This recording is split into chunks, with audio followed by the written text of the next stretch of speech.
देखिए, परमात्मा ने कहा कि तुम भूखे नहीं रह सकते, तुमसे बहुत बड़े बड़े व्रत उपवास नहीं हो सकते हैं, तुमसे घंटों बैठकर ध्यान भी नहीं हो सकता है, तुम उनोदरी तप नहीं कर सकते, अनशन तप नहीं कर सकते, तुम भिक्षाचर्य नहीं कर सकते, बहुत सारे तप है तुम नहीं कर सकते हो, तुम रस परित्याग नहीं कर सकते। कोई बात नहीं, भूखा रहना आसान नहीं है, लेकिन हम सबसे ज्यादा अनशन तप पर जोर देते हैं, परिश्रमों में देते हैं ना। सबसे ज्यादा हमें महत्व क्या है? तप करना का मतलब उपवास, भूखा रहना। लेकिन जरूरी नहीं है। भगवान ने 12 प्रकार का तप बताया है, उसमें से एक तप बताया है सेवा का, कि सेवा भी एक तप है। और सेवा ऐसा तप है कि ये तप करना भी बहुत मुश्किल है, बहुत मुश्किल है। सेवा का घर बहुत दूर है, लेकिन मैं आपको एक बात कहना चाहती हूं कि सेवा करते करते इंसान को केवल ज्ञान की प्राप्ति भी हो जाती है। इतनी ताकत है इस सेवा धर्म में। आपने एक नाम सुना होगा मदर टेरेसा का, बहुत बार सुना है। उसको भारत रत्न की पदवी दी गई। वो भारत की नहीं थी, फिर भी उसे भारत रत्न की पदवी दी गई। आज जो धर्म सबसे ज्यादा फैल रहा है वो एक ईसाई धर्म सबसे ज्यादा फैला। क्यों फैला? केवल सेवा के दम पर। उन्होंने पूरी की पूरी भील जाति को ईसाई बना दिया। क्यों बने वो लोग ईसाई? किसी दूसरे धर्म को स्वीकार करना आसान है? ये बेशक वो ईसाई रही होगी, बेशक वो कुछ भी है, लेकिन बात हमको ये करनी है, उसके सद्गुण देखने हैं कि उसने कैसे सेवा धर्म का अपने मन में एक बीज बोया, कैसे किया, कैसे उसने पूरी दुनिया की दुआएं कमाई, किसके दम पर वो यहां पर टिकी रही, किसके दम पर टिकी रही? केवल उसके मन में जो सेवा का भाव था, जो प्रेम का भाव था, जो दूसरों को दुआ देने का भाव था, वो गजब का भाव था। जानते हो, कोई बहुत बड़ी नहीं थी। हम सोचते हैं हम तो छोटे हैं, हम क्या कर सकते हैं।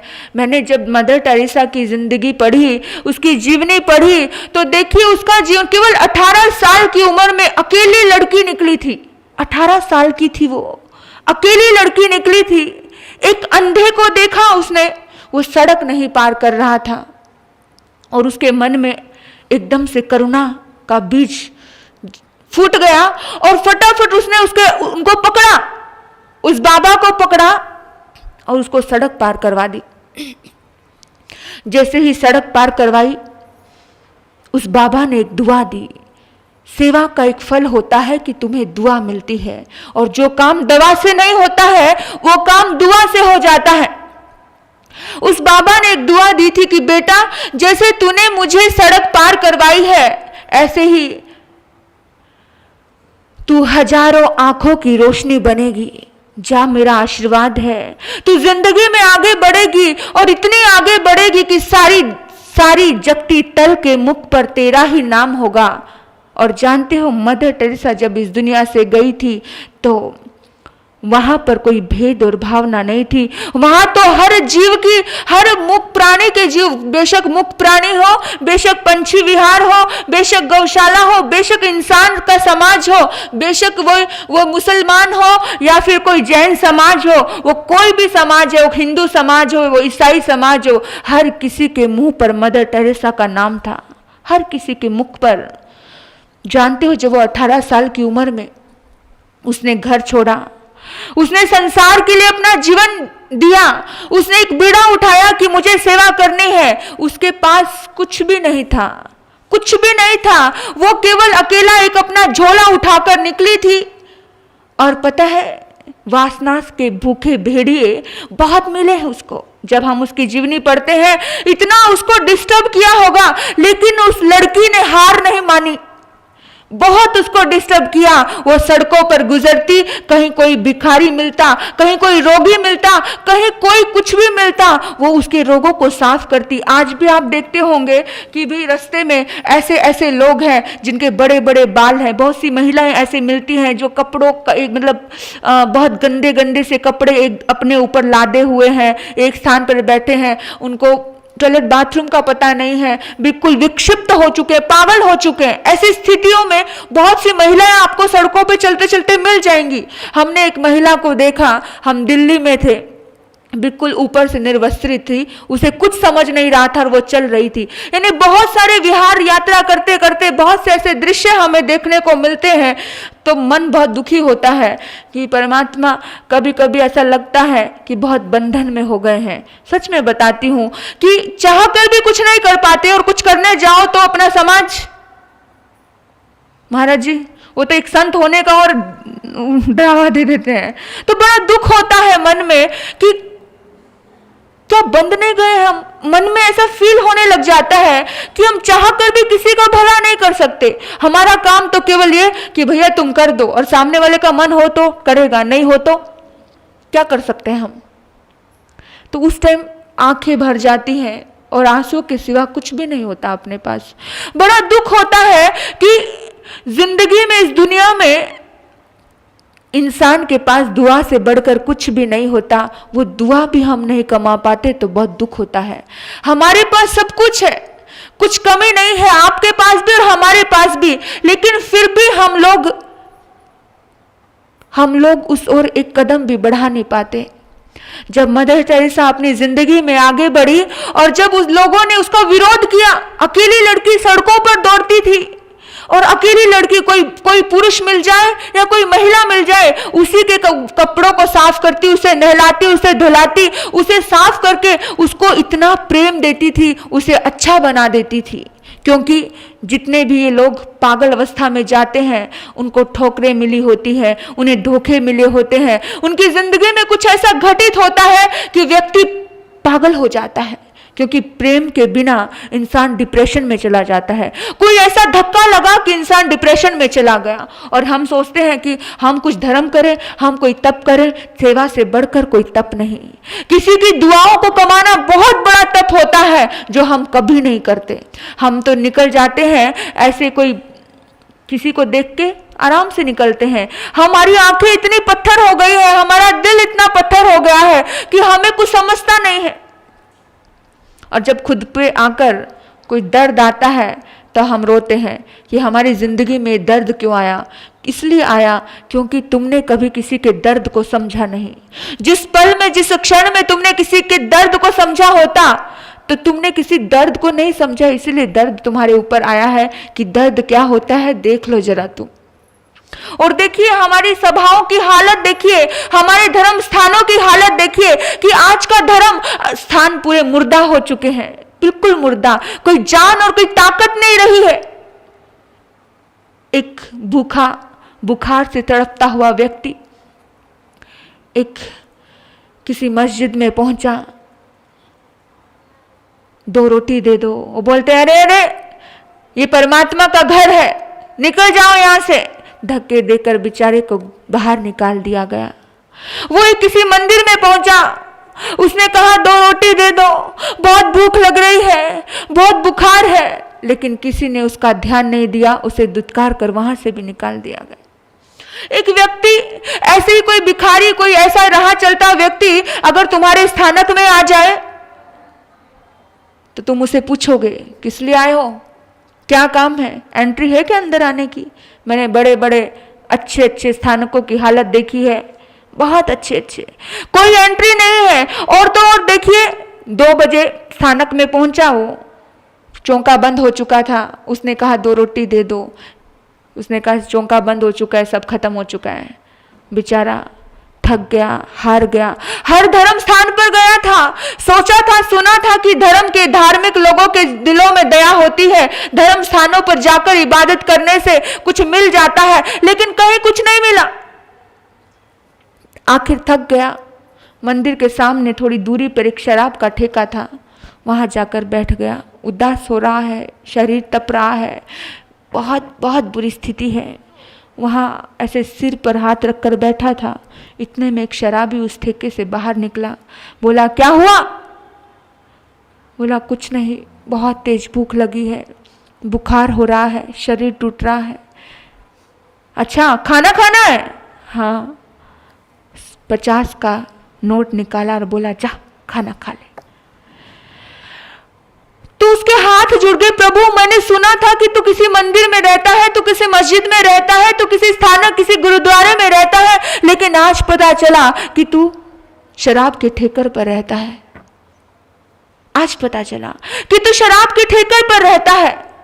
ऐसी हालत हो गई है हमारे धर्म स्थानों की। क्या करना है? चिंतन जगाओ, सोचो, विचार करो कि हमारा जीवन, हमें मनुष्य जन्म क्यों मिला। मानो सत्तंग सुई सद्दा संच मम्मी वीर्यंग। इंसान बार बार बोलता है कि मनुष्य जन्म बहुत कीमती है, बहुत कीमती है, लेकिन किस लिए कीमती बताया? किस लिए बताया?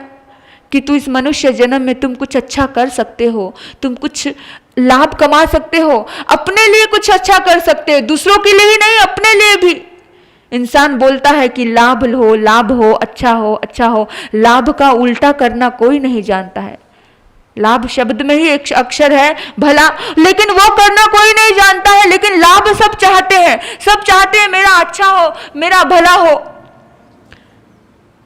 विचार कीजिए कि हमारे मन में कभी दया जागती है क्या? दया जागने के बाद सेवा का भाव जागता है क्या? हम कहते हैं, लोग बोल देते हैं, महाराज जी मेरे पास इतना नहीं, अगर होता ना मैं बहुत कुछ करता। सब बहाने, सब बहाने हैं। अरे जितना तुम्हारे पास है उतना तो शायद किसी के पास भी नहीं था। मैं कहती हूँ, एक वो औरत 18 साल की वो बच्ची, क्या था उसके पास? क्या था? कोई सपोर्ट नहीं करता था, कोई ध्यान नहीं देता था, अकेला कदम उठाया था। अकेले ही कदम उठाना पड़ता है किसी भी मिशन के लिए, कारवां अपने आप बनता है। लेकिन तुम उठाओ तो सही, हम उठाते ही नहीं है, हम कुछ करते ही नहीं है, तो फिर क्या होगा? क्या होगा फिर? और हम कहते हैं, अकेली लड़की क्या कर सकती है, अकेली बहू क्या कर सकती है, अकेला मैं क्या कर सकता हूं? अकेला व्यक्ति बहुत कुछ कर सकता है, क्योंकि हमारा मिशन अगर क्लियर है ना, तो सारी दुनिया हमारे साथ जुड़ जाती है। कुछ नहीं था मदर टेरेसा के पास। एक व्यक्ति, एक अच्छा व्यक्ति, उसने देखा कि ये बच्ची जगह जगह जाती है, मेहनत करती है, कोई नहीं, तो एक ऐसे ही किसी व्यक्ति ने, दानी व्यक्ति ने दान दे दी छोटी सी जगह। जैसे अभी बम परिवार के मन में एकदम अचानक भाव आया और गौशाला के लिए जगह दान दे दी। अपने आप ही, किसी ने प्रेरणा नहीं दी। बेशक मेरे दिल के भाव होंगे, कुछ इच्छा होगी कि जिंदगी में कुछ करना है, जीव रक्षा के लिए ये करना है, बड़े बड़े मिशन होंगे, लेकिन बिना कहे बिना सोचे जब उसने, उनके मन में भाव आया कि नहीं मुझे गुरु के नाम से कुछ करना है, मुझे महाराज जी के नाम से कुछ करना है। अकेला व्यक्ति था, किसी से पूछा भी नहीं है, परिवार में चर्चा भी नहीं हुई, लेकिन कह दिया कि नहीं। विचार कीजिए, इंसान कहता है ना कि हम चर्चा करेंगे, हम सोचेंगे, हम ये सोचेंगे, लेकिन ये सब बहाने होते हैं। अकेले व्यक्ति ने किया। ऐसे ही एक व्यक्ति ने उस मदर टेरेसा को एक जगह दी, अपने आप ही दी, बिना मांगे दी। काम तो कर रही थी, अंदर गति काम उसका चल रहा था, वो जगह दी। उसने एक छोटी सी, एक झोपड़ी सी बनाई। अब वो सारा इलाज, सारी सेवा वहीं करने लगी। और ऐसे उस रास्ते पर चलने वाले लोग बहुत हैं, बहुत से उस रास्ते पर चलते हैं। आप आजकल फेसबुक पे देखते होंगे, एक युवा लड़का है, वो ऐसे ही गरीबों को जो विक्षिप्त हो चुके हैं ऐसे ही उठाता है, उठाकर उनको नहलाता है, धुलाता है। गरीब लोग काटने को आते हैं, जो विक्षिप्त लोग हैं, पागल लोग मारने के लिए आते हैं, फिर भी वो उनको बचाता है, उसको साफ करता है, धुलाता है, नहलाता है, अपने घर लेकर जाता है। वो अपने घर के किसी एक आंगन में वहां इकट्ठा करता है। बहुत सारे लोग अब उसका सहयोग दे रहे हैं, लेकिन पहला कदम तो खुद ही बढ़ाया था ना, खुद ही बढ़ाया था। और एक दिन एक नाम हो जाता है इंसान का जिंदगी में। इंसान ने जन्म प्राप्त किया, और जन्म प्राप्त करने के बाद भी उसने दुआ कमाने का काम नहीं किया तो कोई मतलब नहीं है। हम तो कहते हैं, हम परायों की बात करते हैं, हम तो अपने ही घर में अपने ही माँ बाप की दुआ नहीं लेते हैं। अपने ही घरों में अगर किसी के सिर में दर्द हो तो हम उसको दबाने की इच्छा नहीं रखते हैं। हम अपने ही घर में, मेरे बंधुओं, यहाँ बैठकर बड़े बड़े प्रवचन कर लेना बहुत आसान बात है, सुन लेना बहुत आसान बात है, लेकिन प्रैक्टिकल में कोई व्यक्ति नहीं करता है तो बड़ा दुख होता है। लेकिन मैं आपको बताऊं, मेरी आंखों से कभी कोई दर्द गुजरता है, मैं कभी उस दर्द को नजरअंदाज नहीं करती। मैं हकीकत बता रही हूँ, इसीलिए इस पाटे पर बैठकर आपसे ये बात कर रही हूँ। मेरी जिंदगी में मेरी नजरों के सामने से कभी कोई दर्द गुजरा, मैंने कभी उस दर्द को नजरअंदाज नहीं किया। मेरी पूरी कोशिश रही उस दर्द को, सामने वाले दर्द को मैं मिटा सकूं। मेरी जितनी मेरी हिम्मत और ताकत रहती है, मैं वो ताकत पूरी लगाती हूँ, पूरी कोशिश करती हूँ, बहुत कोशिश करती हूँ। लेकिन इतनी कोशिश करने के बाद भी अगर नहीं बन पाए तो बात अलग है, लेकिन मैं पूरी कोशिश करती हूँ, होता ही है। अक्सर वो काम मैं करती ही हूँ। इसलिए हम सबका एक मिशन होना चाहिए कि आप ज्यादा टाइम भूखे नहीं रह सको तो कोई बात नहीं, आप ज्यादा टाइम माला नहीं जप पाओ तो कोई बात नहीं, आप ज्यादा टाइम भक्ति नहीं कर पाओ तो कोई बात नहीं, लेकिन सेवा का बहुत बड़ा, सेवा जब भी हम किसी इंसान को अपने करीब लेते हैं ना, तो वो परमात्मा की इबादत से कम नहीं होता, वो किसी व्रत उपवास से कम नहीं होता। जब हम किसी तड़पते हुए इंसान को अपने नजदीक लेते हैं, उसको एक राहत देते हैं, उसके दिल को एक सुकून देते हैं, वो किसी परमात्मा की भक्ति और किसी मंदिर में जाने से वो कम नहीं होता। मंदिर में जाने के काफी गुना बड़ा होता है वो। आपको लगता होगा कि भाई हमें कुछ लोगों को आदत होती है समाई करने की, माला जपने की, लेकिन जहां तुम्हें संस्कार को जीवित करने का एक अवसर मिले, वो संस्कार जरूर गौर कीजिएगा, जरूर ध्यान रखिए। देखिए, मघा नक्षत्र में जन्म हुआ और नाम पड़ गया मघा। मघा का एक काम था अपने जीवन में, वो पूरी नगरी में एक चक्कर लगाता था और देखता था कि कोई दुखी तो नहीं है। एक साधारण व्यक्ति था मघा, एकदम साधारण व्यक्ति। उसके जीवन में कोई बहुत बड़े कोई लेवल नहीं थे, कोई कुछ नहीं था, केवल चक्कर लगाता था। शाम को 1 घंटा इसीलिए निकालता था, वही उसके लिए इबादत थी।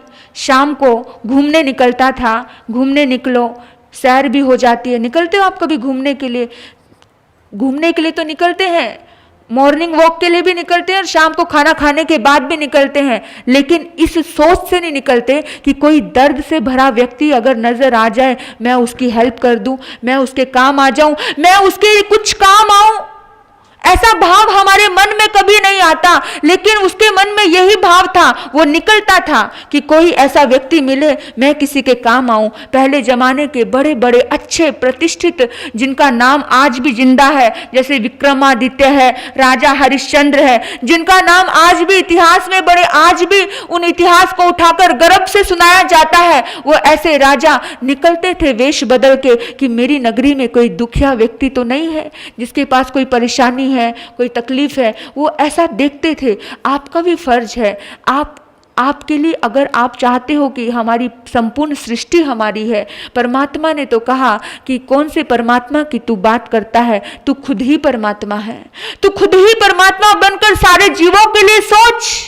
भगवान कहते हैं अप्पा सो परमप्पा, तेरी आत्मा ही परमात्मा है। हम कह देते हैं भगवान को ये मंजूर होगा, भगवान कहते हैं मत सोचिए ये बात, तुम खुद परमात्मा होकर सृष्टि को देखना शुरू करो तो एक दिन खुद तुम परमात्मा हो जाओगे। वैसी शक्ति तुम्हारे पास हो जाएगी। हमारी भावनाओं में इतनी ताकत होती है, अगर हम ये सोचकर निकले ना, एक बार सुबह और शाम 1 घंटा भी दे दे तो ये तुम्हारी इबादत से कम नहीं होगी कि मेरी नजरों के सामने बेशक तुम्हें कोई ना मिले, बेशक ना मिले, लेकिन तुम्हारी सोच तुम्हारी अनंत कर्मों की निजरा कर देगी। और जिस दिन मिल जाए उस दिन कर देना, उस दिन उसकी हेल्प जरूर करना। ऐसा मत सोचना कि निकल जाओ, अब बेशक ना मिले। महाराज जी ने कहा बेशक ना मिले लेकिन करो तो सही। नहीं, निकलो, देखो, और जब भी कहीं कुछ नजर आए आपको तो एक मिशन बनाओ, एक ग्रुप तैयार करो। आप ऐसा एक, मैं चाहती हूं कि बहुमंडल, छोटा बहुमंडल तो भी ऐसा बने कि महीने में, साल में एक ऐसा काम करें। हम जाते हैं, रास्ते से गुजरते हैं, किसी को 5 रुपए दे दिए, किसी को रोटी दे दी, इससे जिंदगी नहीं बनती है। कुछ भविष्य के लिए पूरी तरफ से उसका उसका कुछ ऐसा काम कीजिए, किसी को वेट मशीन दीजिए, वहां रखिए, ताकि उसका जीवन भर का एक भीख मांगना उसका बंद हो जाए, उसको कुछ रोजगार मिल जाए। और एक दिन जब उसे रोजगार मिलेगा ना, तो आपके लिए बहुत बहुत दुआओं का काम, बहुत दुआओं का सैलाब उसके दिल से उमड़ेगा। दुआओं का सैलाब जब इंसान की जिंदगी में आता है तो इंसान को कहां का कहां ले जाता है, लेकिन हम वो दुआएं कमाने का कोई काम नहीं करते। एक सजर मोहब्बत का ऐसा लगाया जाए, एक सजर मोहब्बत का ऐसा लगाया जाए कि हमसाए के साए में भी छाया आए। एक पेड़ ही लगाइए, एक पेड़, लेकिन वो मोहब्बत का हो वो पेड़, ताकि आपके साए को भी उसकी छाया जाए। लेकिन हम करते हैं क्या? आपका हमसाया, आपका साथी, उस साथी भी उस पेड़ का लाभ उठा पाए। जिस व्यक्तियों ने पेड़ लगाने की परंपरा शुरू की होगी, वो देखो उस पेड़ पर कोई भी राहगीर आएगा, थका हारा आएगा। कितनी बार हम चलते चलते थक जाते हैं तो हम किसी पेड़ के नीचे जाकर बैठ जाते हैं, तो 2 मिनट के पेड़ के नीचे बैठे तो एक शीतलता का महसूस होता है। कितना पुण्य लगा होगा उस व्यक्ति को।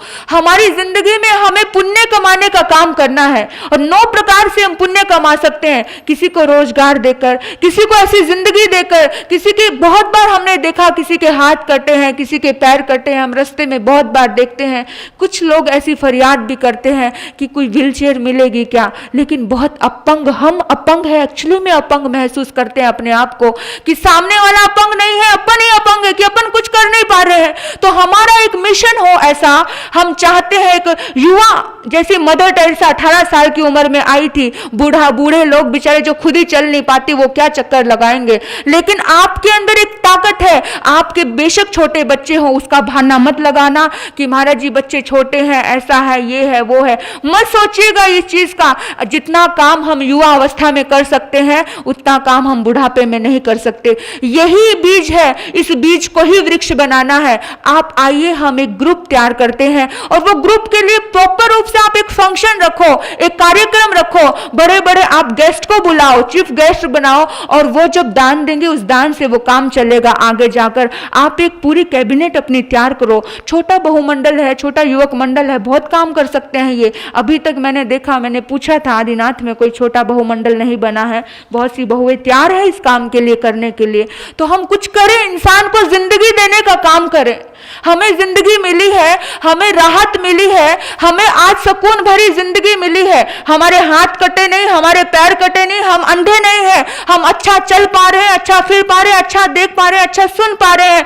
तो हमें लाभ क्या लिया, हमने क्या कमाया इन सब चीजों से? कमाया क्या है? जिंदगी में तुम कुछ कमा कर जाओ। तो आज कितने ऐसे युवा हैं जिनको कैंसर हो गया है, बताओ, विचार कीजिए। आज वो इतने दर्द में है। एक ही बात कहना चाहूंगी कि अगर किसी की दुआ नहीं लोगे तो दर्द में ही रहोगे। दुआ लेना सीखो, और आप जैसी महिलाएं, आप जैसे यंग पुरुष ही कुछ कर सकते हैं।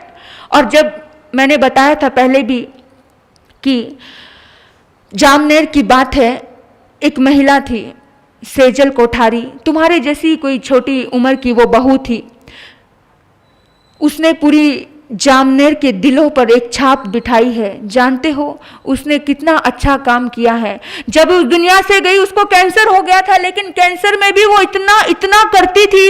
इस पूरी की पूरी अपने जामनेर नगरी की जितनी भी महिलाएं थी, हर महिला को उसने आगे बढ़ाया, हर महिला को उसने ग्रुप से जोड़ा, और बहुत सुंदर काम करते थे वो लोग। हर महिला को स्टेज पर बोलना सिखाया।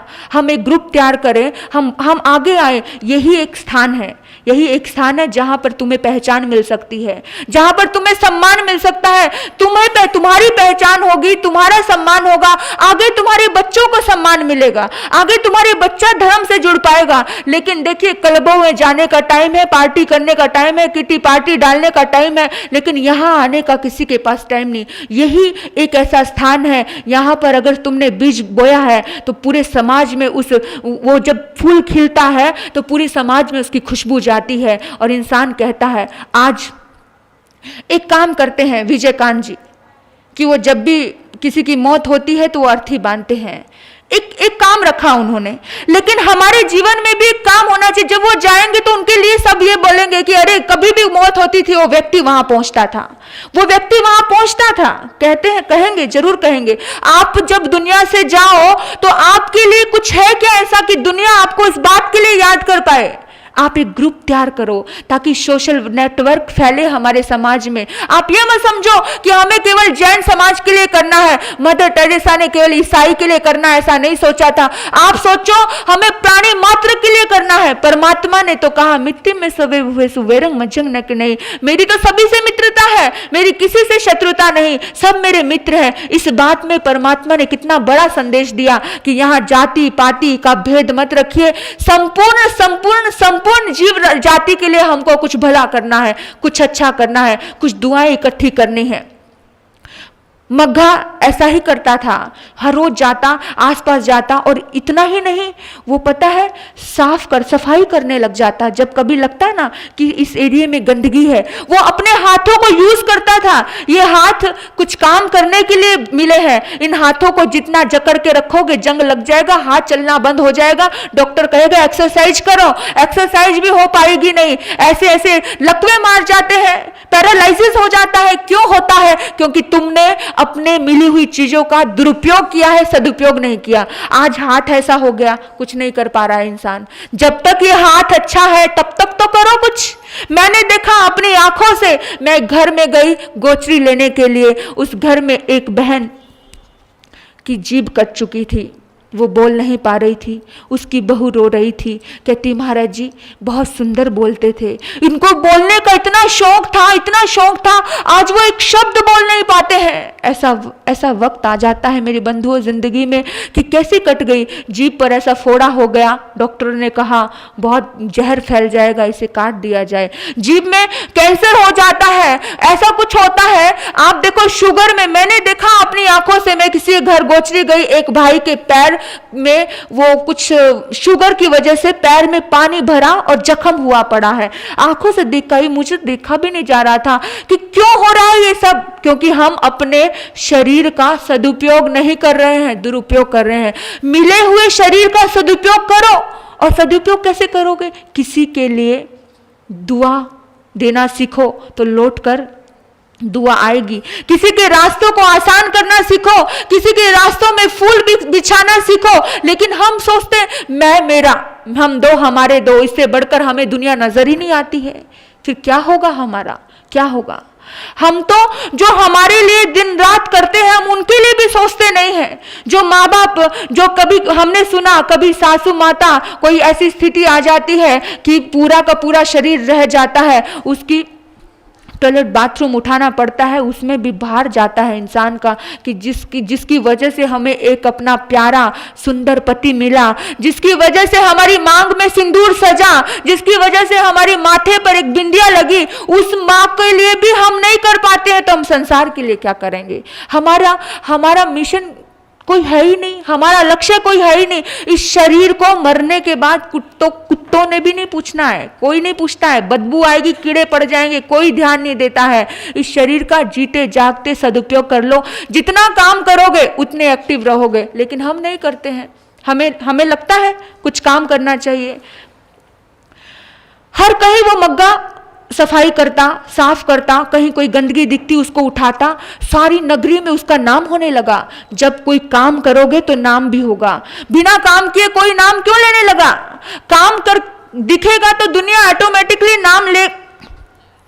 ऑटोमेटिकली कुछ ना कुछ करेगी, कुछ नाम लेगी। सारी दुनिया में लोग चिढ़ने लगे, जिसका नाम होता है उसके विरोधी भी होते हैं। कुछ ना कुछ तो चाहिए इंसान को कुछ बुरा कहने के लिए। आज चातुर्मास अच्छा चल रहा है, आसपास कुछ ना कुछ कोई ना कोई दुर्बुद्धि आएगी, कुछ ना कुछ कीड़ा डालेगी, कुछ ना कुछ बोलेगी, अरे ऐसा है, अरे वैसा है। लोगों को, जो इंसान दुर्बुद्धि होते हैं वो तो केवल गलत ही देखने का प्रयास करते हैं और गलत ही स्प्रेड आउट करने का प्रयास करते हैं, उनको अच्छाइयां दिखती नहीं है। तो बहुत से विरोधी खड़े हो गए, लोग विरोध करने लगे और क्या करने लगे? जैसे वो साफ करके जाता कचरा डाल देते फिर से, उसकी मेहनत पे पानी। एक टोली आई, एक युवा टोली, कि ये मग्गा का इतना नाम हो रहा है, उस पूरी युवा टोली ने क्या किया, उसके साथ बुरा बर्ताव करना शुरू कर दिया, खराब करना शुरू कर दिया, जो भी काम करता उसको बिगाड़ता, लेकिन वो कुछ नहीं कहता, वो संभाव से करता। हम तो ऐसा बोल देते हैं कि आखिर मैं कब तक करूं, मैं कितना भी अच्छा करूं ना, मेरी अच्छाई की वैल्यू नहीं होती। हम ऐसा ही बोल देते हैं ना, हम थोड़ा सा अच्छा करते हैं और हमें प्रशंसा जहर है, लेकिन उसको हम चाहते हैं। जितना छुप कर करोगे उतनी भलाई आपकी जिंदगी में आएगी, जितना छिपा कर करोगे उतना पुण्य आपका घट जाएगा। याद रखना, छुपा हुआ बीज हमेशा फलता है, छुपा हुआ बीज हमेशा फूलता है, और ऊपर पड़ा हुआ बीज का कोई मीनिंग नहीं, कुछ नहीं होता। तो विचार कीजिए मेरे बंधुओं, जितना करेंगे उतना हमको मिलेगा। वो करता है, एक दिन बुरा बर्ताव किया, पूरे के पूरे टोलियों ने, लोगों ने, यंगस्टर ने उनके साथ बुरा बर्ताव किया। बहुत बार ऐसा होता है कि 4 लोग 5 लोग अच्छा कर रहे हैं तो उसके विपरीत में 10-15 लोग खड़े हो जाते हैं आकर। आपकी जिंदगी में भी हो जाएंगे, क्योंकि आप अच्छा कर रहे होंगे, क्योंकि अच्छाई के रास्ते पर ही परीक्षाएं होती हैं। इंसान सीधे सीधे चलेगा तो कोई किसी को पूछता नहीं, कोई किसी को देखता नहीं। जितना तुम अच्छा करोगे उतना आपके ऊपर उंगलियां उठाई जाएंगी। जो व्यक्ति अच्छा करेगा, कोई ज्यादा स्थानक में आने लग जाए उसके ऊपर भी बात शुरू हो जाएगी। कोई बात नहीं, को होने दो, लेकिन हमारा टारगेट अच्छा है, हमारा टारगेट सच्चा है। अभी एक बच्ची मेरे पास आती थी, काजल, वो तो लड़की थी, फिर भी उसके लिए सारे लोग पिंपल गांव में कहते क्या बात है दीक्षा ले रही है क्या, क्या बात है दीक्षा ले रही है क्या। अब कोई इंसान किसी संत से जुड़ता है उसके लिए भी स्प्रेड आउट हो जाता है कि कोई बात नहीं, कुछ फर्क नहीं पड़ता है, दुनिया ऐसे ही है।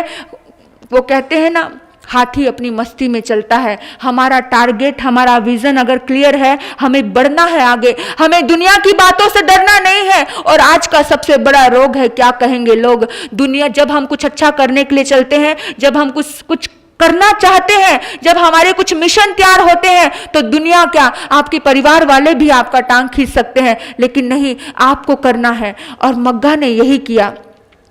बात उसकी राजा तक पहुंच गई। लोगों ने कहा, कान भर दिए राजा के, लोगों ने कहा कि ये एक दिन आपका पद छीन लेगा, लोग इसको राजा नियुक्त कर देंगे, आप कुछ इलाज कीजिए इस व्यक्ति का। और राजा ने आदेश दे दिया। धीरे धीरे जितने वो कुछ विपरीत लोग थे, बहुत से लोग उसके मित्र हो गए कि मित्र तेरे साथ बहुत बुरा किया, फिर भी तूने हमारे साथ कुछ बुरा नहीं किया। बहुत से अपने हो गए, किसी को अपना बनाने की एक कला होती है। बहुत पूरा सैलाब उसके साथ उमड़ पड़ा, पूरी जनता उसके साथ हो गई, लेकिन कुछ लोग अभी भी उसके विपरीत हैं, कुछ लोग अभी भी विरोधी हैं, होंगे। महावीर के विरोधी थे, महात्मा बुद्ध के विरोधी थे, जितने भी महापुरुष हुए हैं सबके विरोधी होंगे। जिन्होंने भी कुछ अच्छा कार्य किया है सबके विरोधी होते हैं, लेकिन विरोध से डरना मत। डर गए तो काम से गए, डर के आगे जीत होती है। कभी हारना मत। जिंदगी में बहुत सी परेशानियां आती हैं, मेरी जिंदगी में भी आई है, आपकी जिंदगी में भी आई होंगी, लेकिन आपको बढ़ते जाना है। केवल अपना लक्ष्य क्लियर रखना है कि मुझे यहां तक पहुंचना है, तो प्रकृति अपने आप साथ देती है, अपने आप साथ देती है। आप सोचना कि मुझे अपने जीवन में कुछ तो भी करना है। आप बिना लक्ष्य के जीवन मत जिए, बिना लक्ष्य के, बिना टारगेट के अपनी जिंदगी को मत जियो। ये जिंदगी मिली है कुछ करने के लिए। सांस आ रही है, सांस जा रही है, केवल सांस लेना और सांस छोड़ना ये जीवन नहीं होता है। इसमें तो केवल जिया जाता है, जीवन को बनाकर जाना है इस दुनिया से। और देखिए, आए पागल हाथी, आदेश दे दिया राजा ने, पागल हाथियों से इसको पैरों से रौंद दिया जाए। पागल हाथी छोड़ दिए उसके पीछे, और जैसे ही पागल हाथी उसके पास आए ना, कहते हैं उस मग्गा को केवल स्मेल की उन पागल हाथियों ने और चले गए। राजा हैरान था कि जब जब भी मैंने किसी को सजा दी है, उन पागल हाथियों ने उसको नोच दिया, खत्म कर दिया, उसको मार दिया, लेकिन ये व्यक्ति, वो राजा का एक नियम था कि जब भी कोई गलती करता था वो पागल हाथियों के बीच में उसको छोड़ देता था, सब वो मर जाते थे। पागल हाथी उसके ऊपर चढ़ते थे, रोन देते, खत्म कर देते थे। लेकिन सारे मित्र मिलकर डरे हुए हैं, लेकिन मग्गा सबसे पहले लेटा था। उसके बाद उसके सारे साथी लेटे स्टेप बाय स्टेप हाथी दौड़ते दौड़ते आते हैं, मग्गा को स्मेल करते हैं और कुछ भी नहीं करते वो हाथी। पागल हाथियों को भी प्रेम की भाषा समझ आ गई। विचार कीजिए, पागल जानवर को भी, पागल इंसान को भी प्रेम की भाषा समझ आती है और कुछ नहीं कहा। पूरा का पूरा जनता देखकर हैरान हो गई, ये क्या, ऐसा कैसे हो सकता है? राजा ने कहा, कौन सा मंत्र तुमने इसके कान में फूका है? कौन से मंत्र का तुमने उच्चारण किया है? उन्होंने कहा, राजन, मैंने तो कोई मंत्र का उच्चारण नहीं किया, मैंने तो मात्र इतना ही कहा, हे जीव, जैसा तू अपने साथ चाहता है वैसा तू दूसरों को करना। केवल इतना ही बोला। देखो, सेवा में इतनी ताकत होती है। आपके शब्द पत्थर की लकीर हो जाते हैं। आप अपने शब्दों को जैसा निकालते हो वैसा ही वो शब्द उसके सामने वो ग्रहण करता है और वैसा ही वो जीव करने लग जाता है। सेवा तप में इतनी ताकत है। और कहते हैं राजा के हाथ जुड़ जाते हैं। राजा ने कहा, तुम्हें गलत समझा, मैं कानों का कच्चा रहा, मैंने दूसरों की बातों में आकर तुम्हें इतनी बड़ी सजा दे दी, मैं पश्चाताप करता हूं और मंत्री पद से नियुक्त कर दिया। इतिहास कहता है वो मग्गा, उस मग्गा के नाम से मगध देश का नाम पड़ा। किसका नाम? मगध देश का नाम पड़ा। और भविष्य में वो जाकर उस महात्मा बुद्ध के नाम से विख्यात हुए। महात्मा बुद्ध, वो पूर्व जन्म बता रही हूं मैं। महात्मा बुद्ध, देखिए, जो कोई महापुरुष बनता है ना, जब कोई तीर्थंकर बनता है, जब कोई सिद्ध पुरुष बनता है, उसके पुराने जन्मों की कहानी देखिए आप। वो उसकी आत्मा स्टेप बाय स्टेप कैसे बढ़ती है। उसके पूर्व जन्म का नाम था मग्गा। महात्मा बुद्ध के पूर्व जन्म का नाम मग्गा था। और मग्गा के जीवन में कैसी करुणा थी, उसने कैसी सेवा की, उसने कैसे दुनिया की दुआएं ली। और जब हम दुआएं लेकर जाते हैं तो ऑटोमेटिकली परमात्मा तो बन ही जाते हैं। हमें बनना है कि नहीं बनना, या हम ऐसे ही जन्म लिया और ऐसे ही खत्म हो गए? साधना यहीं से शुरू करनी पड़ेगी, अभी से शुरू करनी पड़ेगी।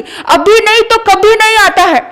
अभी करो, अभी इसी पल शुरू करो कि अभी कुछ काम करना है हमको, अभी हमें कुछ जुड़ना है और हम चाहते हैं।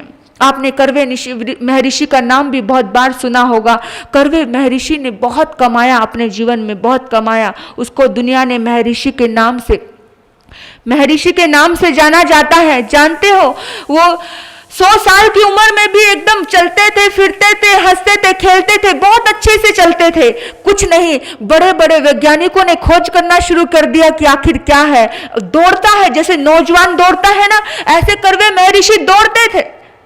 आपने बहुत बार सुना होगा, बॉम्बे में भी कर्वे रोड है, या पुणे में भी कहीं होगा, ऐसे रोड बने हुए हैं। वो कोई संत और सन्यासी नहीं थे, उन्होंने शादी की थी, उन्होंने नॉर्मल जिंदगी जी थी, लेकिन फिर भी दुनिया ने उनके बड़े बड़े रोड बनाकर खड़े कर दिए। क्यों किए? केवल उन्होंने अपने जीवन में दुआ कमाने का काम किया था। केवल दुआ, केवल सेवा का काम किया था अपने जीवन में। कुछ धर्म नहीं किया, कोई माला नहीं जपी, कोई सामायिक नहीं किया, केवल दुआ कमाने का काम किया था। और पता है, बड़े बड़े पत्रकार उनके पास आए, उन्होंने पूछा, आप क्या सोना भस्म खाते हो? आप क्या चांदी खाते हो? आप क्या कौन सा च्यवनप्राश खाते हो? आजकल ये चल रहा है ना च्यवनप्राश खाना, बच्चे ताकतवर होते। आप क्या करते हो ऐसा? अपने जीवन में कोई योगा किया है आपने, कोई प्राणायाम किया है, कोई अलोम विलोम किया है? इंसान कहता है कितने प्राणायाम कर लो, देखो अभी किसी को पैरालिसिस हो जाता है, कितनी एक्सरसाइज कर लो, कुछ होता नहीं है। कुछ नहीं होता है जब इंसान, ये सब कर्मों के खेल है, सब कर्मों के खेल है। उन्होंने कहा कि मैंने तो अपने जीवन में कोई प्राणायाम नहीं किया, कोई अलोम विलोम नहीं किया, कोई भस्त्रिका प्राणायाम नहीं किया, कुछ योगा नहीं की, लेकिन फिर आप अभी तक इतने अच्छे कैसे हो, युवा यंग की तरह भागते कैसे हो? क्या आपके स्वास्थ्य का राज क्या है? उन्होंने कहा, मेरे स्वास्थ्य का राज तो मेरी नौकरानी है। बोले नौकरानी? वो नौकरानी? सबके दिमाग फिर गए, क्योंकि इंसान गलत जल्दी सोचता है, बुरा जल्दी सोचता है। अच्छा तो कम सोचेगा, अच्छा कम सोचेगा, बुरा ज्यादा सोचता है। अच्छा नौकरानी? क्यों भाई, क्या बात है, नौकरानी के साथ क्या सेटिंग है? लोगों की सोच है, लोगों की बहुत गंदी मेंटलिटी है। यहाँ तो संतों को छोड़ा नहीं जाता, किसको कौन इंसान छोड़ेगा? कैसी भी मेंटलिटी लेकर लोग आते हैं। तो देखिए, विचार कीजिए, यानी कि उसके दिमाग की दिमाग की बत्ती सामने वालों की बंद होने लगी तो उन्होंने कहा कि नौकरानी कैसे हो सकती है तुम्हारे स्वास्थ्य का राज। तो उन्होंने बोला कि नहीं, मैंने किसी की रोते हुए आवाज़ सुनी, और जब रोते हुए आवाज़ सुनी मैं सुबह सुबह उठा तो मैंने देखा कि एक कोई बहन बाहर रो रही है। मैंने पूछा, मैं गया उसके पास कि क्यों रोती हो। बोला मेरे पति को पेट में एक फोड़ा हो गया है, उसका इलाज करवाने के लिए मेरे पास पैसे नहीं हैं। बोला क्या चाहिए, कितना चाहिए। बोला मुझे 50 रुपये चाहिए। उस टाइम में 50 रुपये बहुत बड़ी बात होती थी, और कैंसर भी बहुत आम खास बीमारी नहीं थी, बहुत ज़्यादा ऐसी बीमारी, मतलब कोई इलाज ही नहीं था। आज तो थोड़ा बहुत कहीं कुछ इलाज होगा। तो उन्होंने कहा कि जा ले जा। 50 रुपए दिए, और 50 रुपए देने के बाद जैसे ही उसने लिया उसके मुंह से निकला, जुग जुग जियो मालिक, जुग जुग जियो, जुग जुग जियो मालिक, जुग जुग जियो। और जैसे ही ये शब्द उसके मुंह से निकले मुझे ऐसे लगा कोई ऊर्जा का स्रोत मेरे हृदय में गया और एकदम से मेरी छाती तन गई। मुझे एक एहसास हुआ, एक अलग सा एहसास, और वो शक्ति मैंने महसूस की जब उस औरत ने मुझे बोला ना वो 50 रुपए लेकर जुग जुग जियो मालिक, और वो चली गई। वो गई, अपने पति का इलाज करवाया, जो भी कराया। एक दिन की सुबह फिर मैं उठा और एक कोने से फिर आवाज आई। मैंने देखा वही महिला फिर से रोती है। मैंने पूछा क्या हुआ। बोला मालिक तुमने तो मेरे पर बहुत उपकार किया था, लेकिन मेरे पति जिंदा नहीं रहे मालिक, मेरे पति मर गए। मैंने बहुत पैसे के पानी की तरह पैसे बहाए, तुमने बहुत हेल्प की थी मालिक, लेकिन मेरा सिंदूर, मेरी माथे की बिंदिया, मेरी कंगन सब टूट गए, सब खत्म हो गया मालिक, मैं क्या करूं। मालिक ने कहा अब क्या चाहिए। बोला मैं चाहती हूं कि मेरे पति का अंतिम संस्कार अच्छे से हो, धूमधाम से हो। मेरे पति ने मेरी जिंदगी को बहुत अच्छे से, हमने एक दूसरे के साथ अच्छा रिश्ता जोड़ा है, बहुत अच्छे से हम जीवन जिया है। मैं चाहती हूं कि उनकी आत्मा को सुकून मिले। बोला क्या चाहिए। बोला 20 रुपए चाहिए हैं। मालिक ने 20 रुपए निकाल कर दे दिए, एक पल में दे दिया कि जा लेकर जा। और फिर से उसके मुंह से निकला, आंसू आ गए, और फिर रोती रोती बोलती है जुग जुग जियो मालिक, जुग जुग जियो, जुग जुग जियो मालिक, जुग जुग जियो। उसके दोनों हाथ जैसे ही ऊपर उठे तो मुझे लगा फिर से कुछ वाइट रंग का गोला मेरे सीने में गया, और फिर से एकदम से अकड़ पैदा हुई मेरी बॉडी में, कुछ एनर्जी गई मेरी बॉडी में, और एकदम एक ऐसा दुआओं का सैलाब मेरे भीतर में पहुंचा, वो मैंने महसूस किया। और फिर एक समय आया जब हर महीने की पगार सेवकों को देनी होती थी। मैं कभी सेवकों से मिलता नहीं था, केवल पगार के दिन ही मिलता था। और जिस दिन मैं मिला, उस बहुत बड़ा व्यक्ति था वो, कर्वे महर्षि, कोई साधारण नहीं था। लेकिन जिस दिन मैं मिला उन सभी सेवकों से, तो मुझे वो नौकरानी नजर आई जो 2 बार मुझे मिली थी। मैंने उसकी पगार नहीं काटी, और मैंने उसको क्या किया, उसको पूरी पगार देने लगा। तो उसने कहा नहीं मालिक, हम स्वाभिमानी लोग हैं, हमें आपका वो पूरा पैसा नहीं चाहिए, मेरी पगार से मेरा पैसा आप काटते जाइए, आपने इतना दिया। और उस टाइम मैंने कहा कि नहीं बहन, कोई बात नहीं, इंसान का काम होता है, इंसान के काम आना, तू ये पैसे रख, ये मजबूरी, ये परेशानी कभी भी किसी के ऊपर आ सकती है। फिर तीसरी बार उसके मुंह से निकला जुग जुग जियो मालिक, जुग जुग जियो मालिक। और मुझे लगता है मेरे जीवन में उसी की दुआ काम कर रही है, मेरी जिंदगी में उसी की दुआ काम कर रही है। इसी की वजह से, उस दुआओं की वजह से ही मैं आज शक्तिशाली हूं, मैं आज ताकतवर हूं। मेरे बंधुओं, झांकिए अपने जीवन में, जब किसी सब्जी वाली के दुकान पर जाते हो ना, बेचारे वो कमाने के लिए, वो अमीर बनने के लिए नहीं रहते, वो पेट भरने के लिए वहां बैठे होते हैं। और हम कहते हैं भैया कितने रुपए किलो आलू दिए हैं, अच्छा इतना नहीं, थोड़ा कम कर ले, थोड़ा कम लगा ले। और उसका दिल तो देखिए, वो फ्री में धनिया और मिर्ची तुम्हें दे दिया करता है। लेकिन फिर भी हम वहां पर बड़े बड़े मॉल में जाएंगे, वहां पर एक ड्रेस का भाव उतना लिखा है, तो वहां कम करने की ताकत तुम्हारे पास नहीं रहेगी।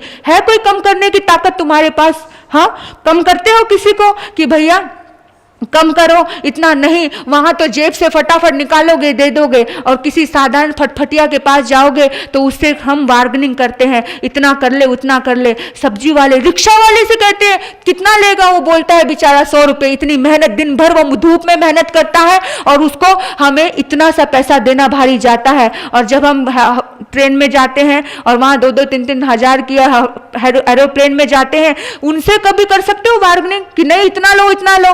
बेचारे गरीब लोगों से, अरे उनकी दुआ लेना सीखो। जितना तुम उनकी दुआ लोगे आपकी जिंदगी बहुत शिखर पर जाएगी। इतना नियम तो करके जाना, रिक्शा वाले से, सब्जी वाले से कभी भी बार्गेनिंग नहीं करेंगे। इतना तो नियम करो। आप जाते हो मॉल में, हजारों के कपड़े खरीद लेते हो, आप जाते हो किसी ऐसी चीज में, इतनी सी सब्जी वो पैक करके मिलती है, सब्जी वही है लेकिन वो पैकिंग है ना, इसलिए आप उसको जितना वो मांगते हैं उतना देते हैं। देखो विचार कीजिए कि कम से कम इतनी इंसानियत तो हमारे अंदर हो। वो व्यक्ति दुआ देगा आपको और उसकी दुआएं आपको इतना काम आएंगी, इतना काम आएंगी, आपकी सारी की सारी बीमारियां उस दुआ की वजह से धुल जाएंगी। जिंदगी में एक ही काम करो, मेरी आत्मा तो यही कहती है कि केवल दुआ कमाने का काम करो। जितना पुण्य कमाएंगे, जितना दुआ कमाएंगे, उतना ही तुम्हारी जिंदगी के रास्ते आसान होंगे। वरना तो फिर कुछ भी नहीं है। बिना दुआ के, बिना पुण्य के इस धरती पर कुछ भी नहीं है, कुछ भी। सब कुछ दुआओं का खेल है, सब कुछ पुण्य का खेल है।